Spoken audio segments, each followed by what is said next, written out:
kids, welcome back to Held Captive Media. Today we're kind of doing a different video than we usually do, because usually we have me and then two guests, whether it be like you, or I shouldn't say two guests, but there's usually two other people, right? Generally you, generally somebody else. This time we were unlimited people, and we kind of had a weird suggestion from Zane where he wanted to do this movie, so I thought, like, this will be Zane's movie, this episode. So please tell me about The Deep House. Tell the fans about the movie you picked for this week. So I was just searching the internet to try to find a newer horror movie, something to kind of look into, and kept coming across this one showing up on all the different lists. So decided to give it a watch. Figured I'd shout it on over to you once I had watched it, and I was like, okay, kind of interesting. But The Deep House is actually directed by a duo. It's a French film directed by Alexandre Bustillo and Julien Maury, and it's put out by Blumhouse, and which just like that's any of the modern horror. Yeah, I mean, you know, Blumhouse is pretty much done everything with modern horror. I mean, they're even producing Halloween films at this point. So yeah, I consider it to be an obvious. It's either A24 if it's Blumhouse. If it's a decent horror movie, it's going to be one of those two. But so just as a general plot synopsis, it follows the course of this couple of they don't call them YouTubers in the film, but in every other piece of media that promotes the film, it calls them YouTubers. But they basically go into these abandoned buildings and kind of film and just show all different cool stuff. And when they find their way to go to a certain area that they had heard about, they found it was less than what they expected, but met a weird person who told them, hey, come into the woods with me and I'll show you this different, like this little hidden spot. And then that's kind of where most of the movie picks up, and it's all taking place mainly underwater, and it's a really interesting way to tell a story.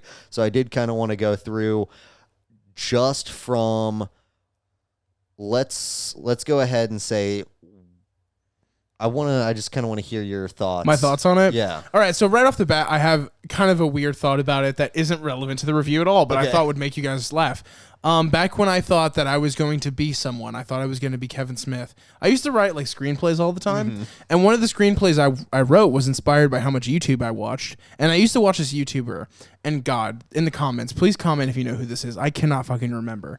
But there is this YouTuber, and he basically goes into abandoned malls and explores them, and I always thought that'd be a great premise for like a zombie horror film. Yeah. That's this film, but with an underwater house. Yeah.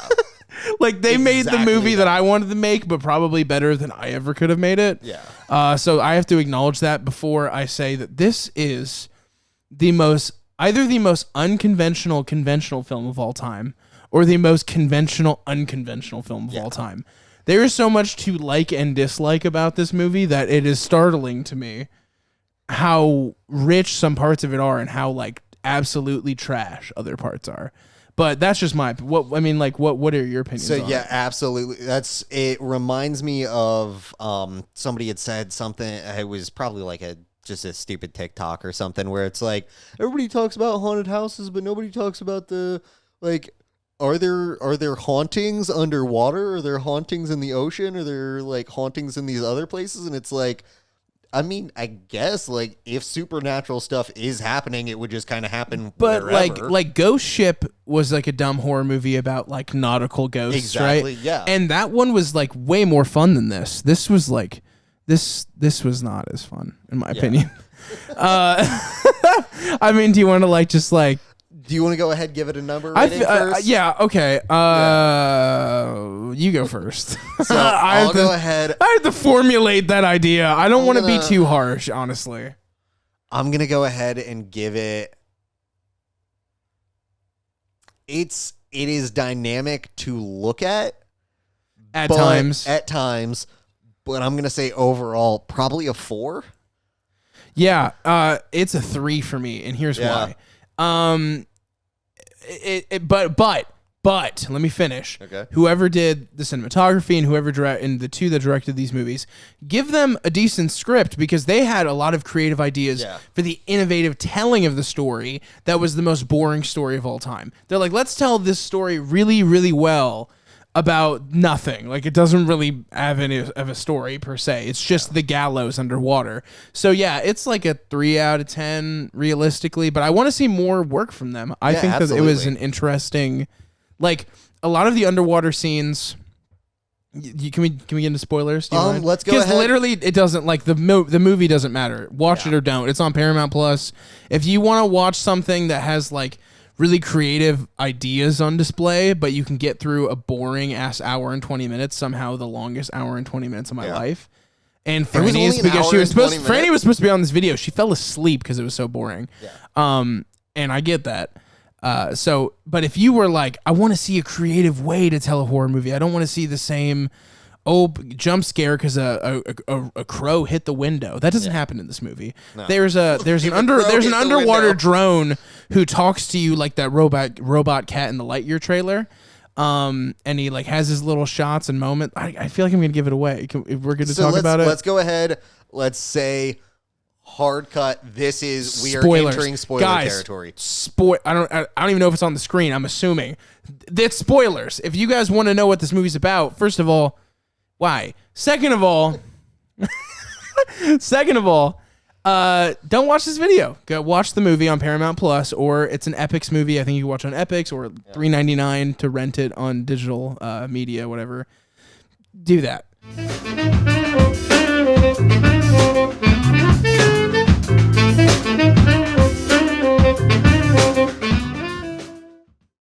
Okay, spoilers. I loved the fact that there were air bubbles for living things conceptually in the film. But the zombies, there was a deliberate choice to have like the zombie-like people to have no air bubbles coming from them. Except for in apparitional moments where they were acting as though they were their alive selves, where they re-added that in.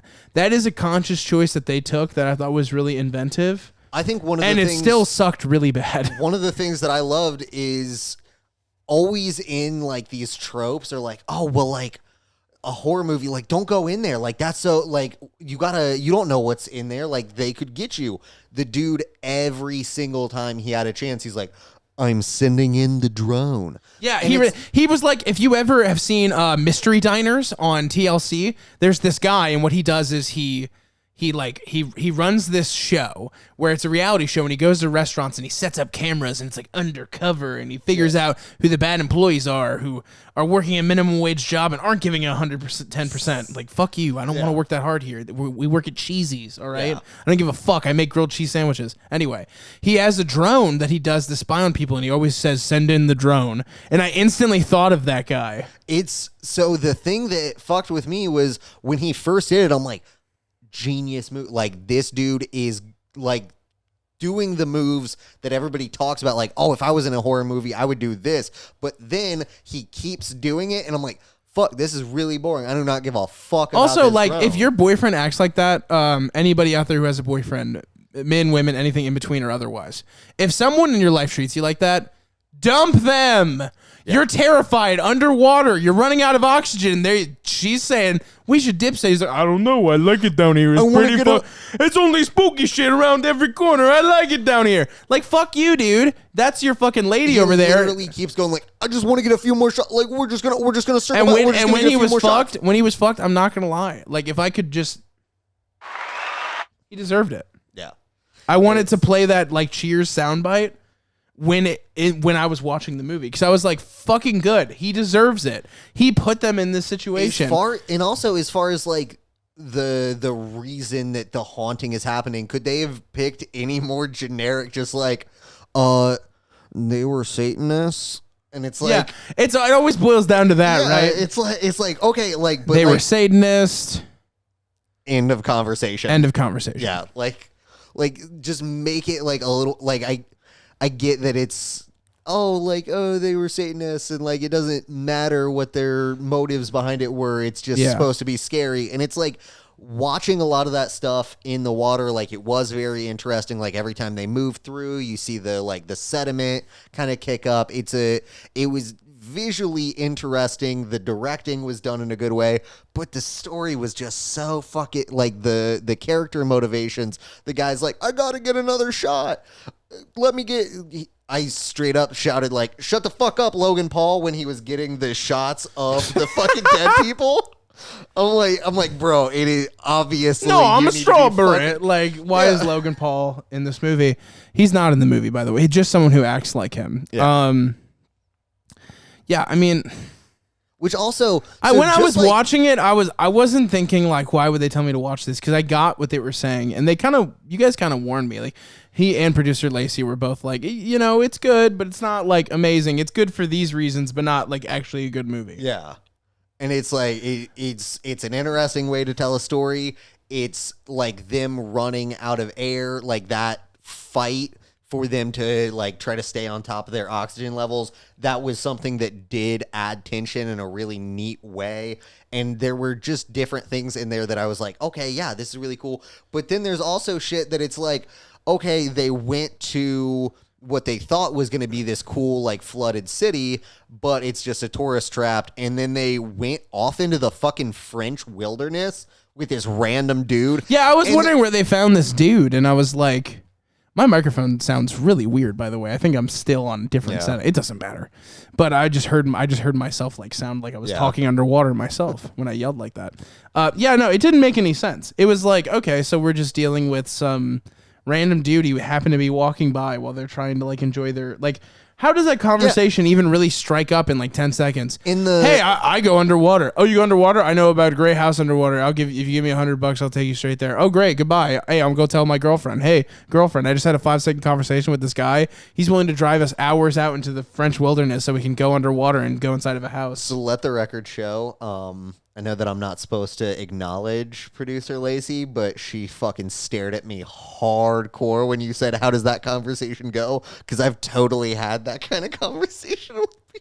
We'll be out in the world, and I'm like, oh, hello, stranger. Oh, I know. We went to the drive-in, and Zane's like, I'm gonna make friends with this random couple that's there. They were just sitting and in the car they next to they us. were clearly like being like, hey, do you want to come back to our house and have sex with my wife while I watch? Like, basically was their vibe.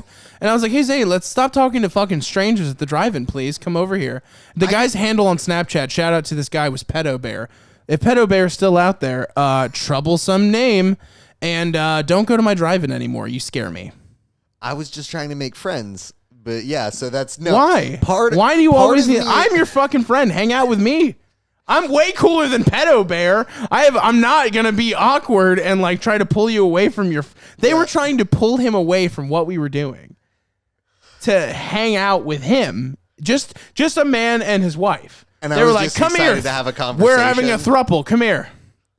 No. Come on over. And Zane was like, oh, they kind of want me to come over there and talk to them. I'm like, Zane, I had to get this boy. I might as well have got him a leash. He's like a leash kid. Fucking ridiculous. Anyway, we were underwater. So it's like, part of me is like, okay, but the girl the whole time, like, if Lacey turned to me and was like, hey, we're not getting in this fucking van with this weird dude, I'd be like, shit, I guess we don't get to go into the woods. But another part of me is like, oh, I would totally just start a random conversation with a human being because I have no. But I'm not talking. Like, no. Fuck that. I agree with you that there are people out there who'd be like, oh, hey, man, how's it going? Hey, what's going on? We're talking about a quick scene.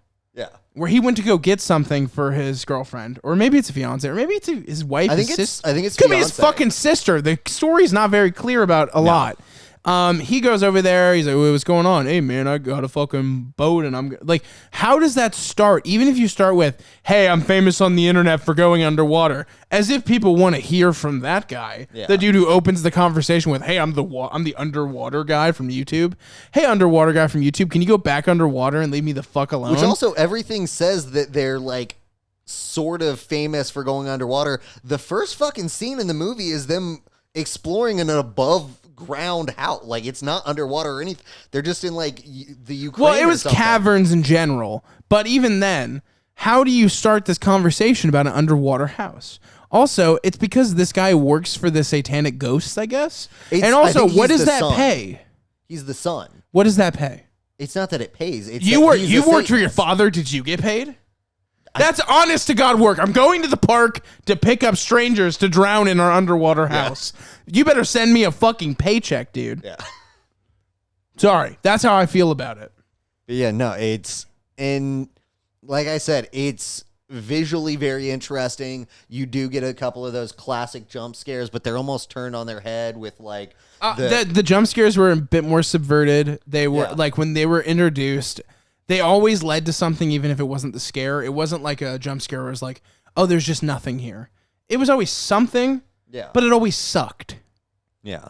Like, I really can't emphasize enough that this was like a really pretty movie that was like, how can I not entertain you at times? One of the things... Because they would just do things that were like, okay. One of the things that fucked me up so bad was the scene where, like, he sees the fucking silhouette of a person who died in that bed. Great they're scene. like, they're fucking bringing it, and the tension is ramped up, and everybody is freaked out.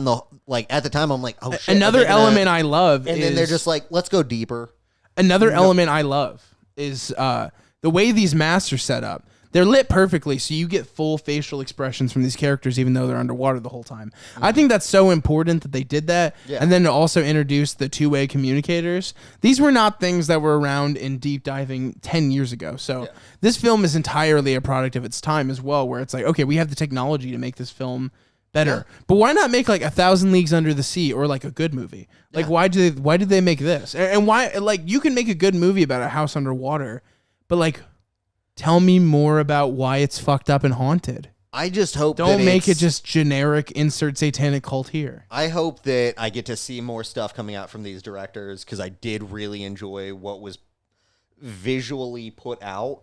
And I hope that this also kind of sets a precedent for like, hey, look what we can do now. Like, look at these other areas that we can start instead of the generic slasher, the generic haunted house. Like some of these like more the tropes that, because they've become tropes, they've stopped being scary, breathing a little bit more new life into the horror genre. Yeah. So is there anything else in particular that you wanted to bring up about it? Because the thing about it is it isn't like the parts that are fun to talk about are parts that like I can't really just describe to you effectively, because it's entirely an experiential thing. It's entirely about what you are perceiving physically on the screen. I can't be like, it looked good because there was no air bubbles coming out of the zombies. You'll be like, well, you're fucking stupid. They're underwater. Well, wait till you see it in contrast to the other scenes. Yeah, absolutely. So it's hard to talk about it. And I have a couple of good games I want to bring up out of this. But if there's something else you wanted to mention, I would love to hear it. I would love for you to defend this movie a little more. That's because there are things that I like about it, but it's easier to talk trash on the narrative things. Yeah, because it's something that I can explain to you. Yeah, because it is something that I do really want to stress to people. Like, this movie, even though I gave it a 4, you gave it a 3, I think it's worth watching because it does do some like great stuff for potential horror cinema to come. And I think that's really important. We're in the new subgenre of elevated horror, right? Yeah. And now people are trying to define, okay, well, what elevates that horror? Is it entirely a narrative elevation, or are we going to start getting those more effective, more personalized directions? You know, are we going to start feeling more like, okay, this has such a presence. Like this director did this, much like with Ari Aster and stuff like that. That's kind of the beginning now, where it's like, are we going to have like a Zack Snyder of the horror genre? Are we going to have somebody who can direct a good-looking horror movie? Exactly. And we're going to ignore the fact that the story's bad? I don't believe that, and that's why this movie, in my opinion, failed. Because it's definitely, it is like, as far as effects and like the things, like the hard skills of this movie, like the production ends of it, were good. But that's not going to carry the film, because the writing and the acting was shit. Even aspects like that fucking bed scene. Like, I was legitimately like, I'm like it actually started to freak me out a little bit. I'm like, oh fuck, that was an effective horror scene. And then they entirely blew away the tension and then just went like, we should go deeper. I promise I wasn't messing with you, even though I'm a total asshole this whole time. So. And then there's a moment where she's like, you know, you have to admit it's weird. She's like, I'm not admitting it's weird. And at that point we had seen the most ridiculous shit take place on screen. Yeah. You might as well had a fucking cartoon monkey run across the screen at that point and been like, there's nothing going on here. There was so much wrong off the top. The fact that they were there from a mysterious man at the park who's like, hey, I got a house underwater, come check it out, Why the fuck would you ever do that? And why when someone's scared in this situation that's very sketchy, would you invalidate their concern? There's a series called like Horror Husband or whatever, where it's literally the wife is like, oh hey, like this thing with the house is really weird, and the husband is like, he's like, there's nothing wrong with the house, it's fine, we got a really good deal on this house, we can't leave. And it's like, that's a lot of the time what it just felt like, where he's like just being like obnoxious and dismissive, specifically to be obnoxious and dismissive. Well, okay, why don't we take a quick break? Yeah, we'll come back, we'll do those games I was talking about. Okay. I think that's going to be the best way to do it. Yeah. Because I'm done talking about the fucking movie. Yeah. I'm finad. It's finished. We'll be right back with the quick little game for you guys.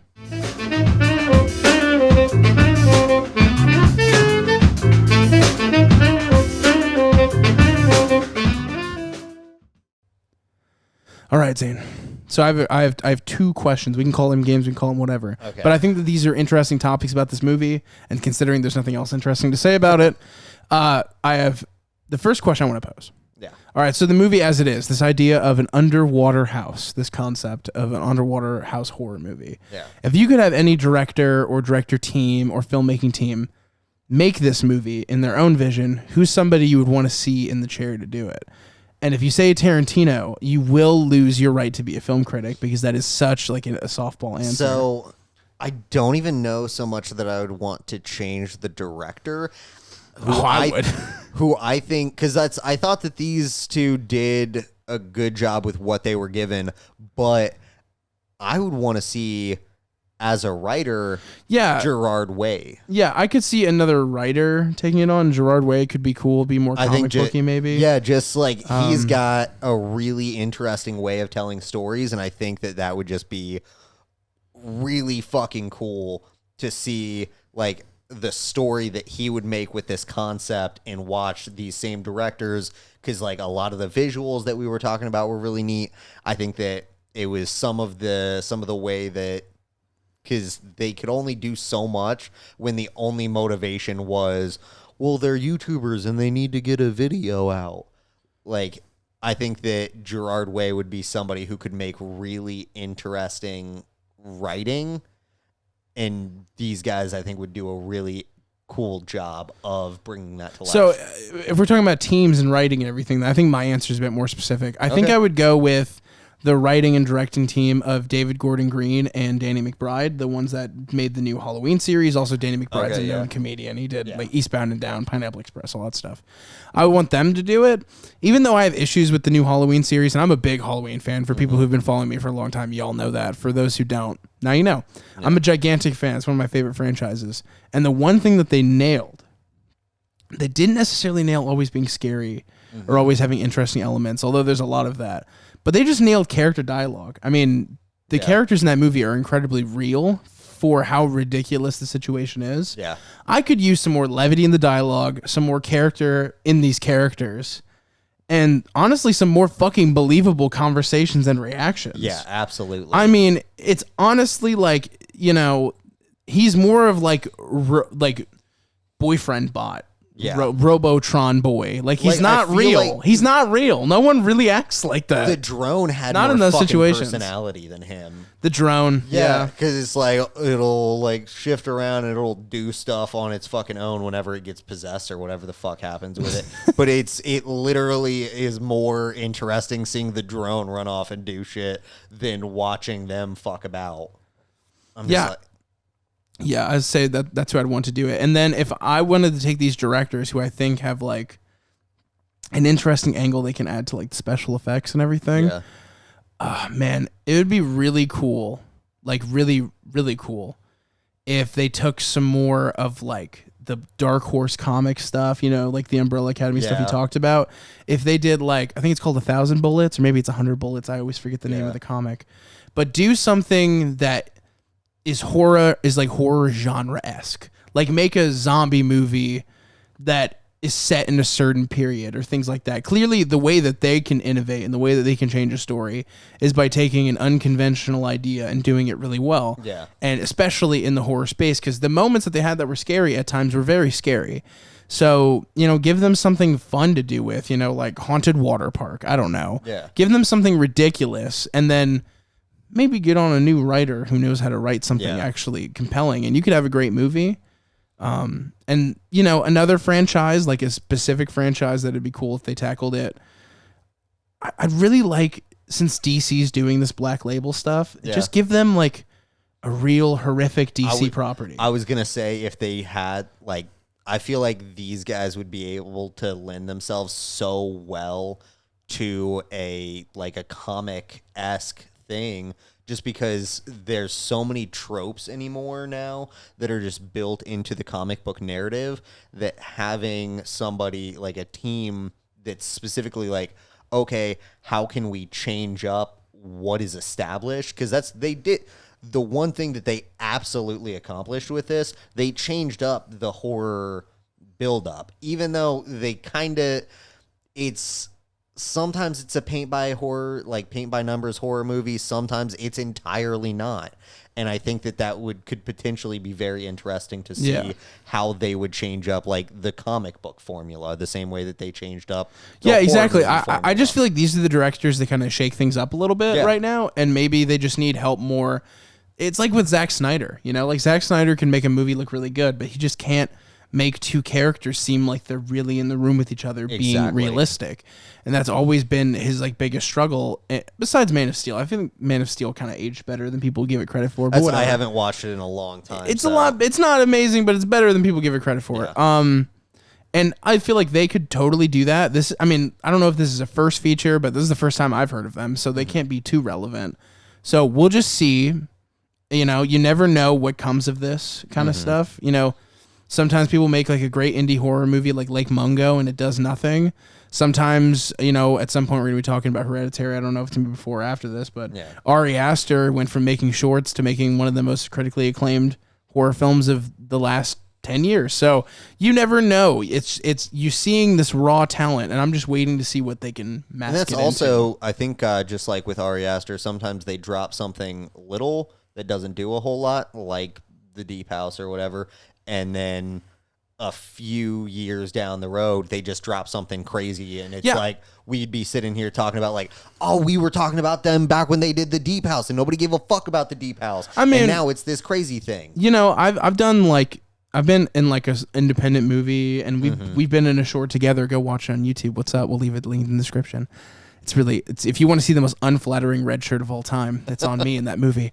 But I understand that like, if you're a film fan or if you want to be a filmmaker, the first thing you have to do is just start making movies, even if you suck at them. Yeah. And I think that this isn't an example of someone who sucks. It's an example of someone who knows how to make it, but also kind of doesn't. So, like I said, hopes to the future. In my opinion, skip this one. But, to each their own. Yeah. Is that all we really have to say about it, I think? I would say give it a watch. Don't expect much of anything from it. Turn it on when you just want to be able to look at something, and there are some decent builds in it. But get a big party, get people over, have some wine. Yeah, just kind of like it's almost a nothing horror movie if it wasn't for the really interesting concept.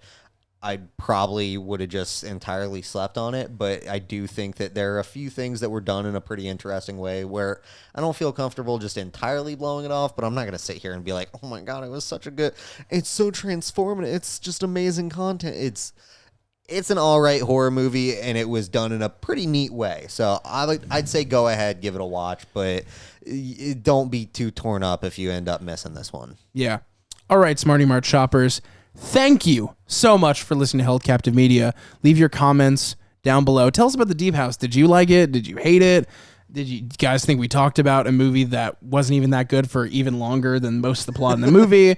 Are you guys sick of the fact that Zane is copying my Hawaiian shirt style? For those of you who knew me before, you believe me. For those who don't, whatever. Anyway. Or comment who wore it better. Yeah, that's a good point too. Or don't, because I know what's going to happen. Anyway, guys. Thank you so much. Please subscribe. We love you. Bye-bye.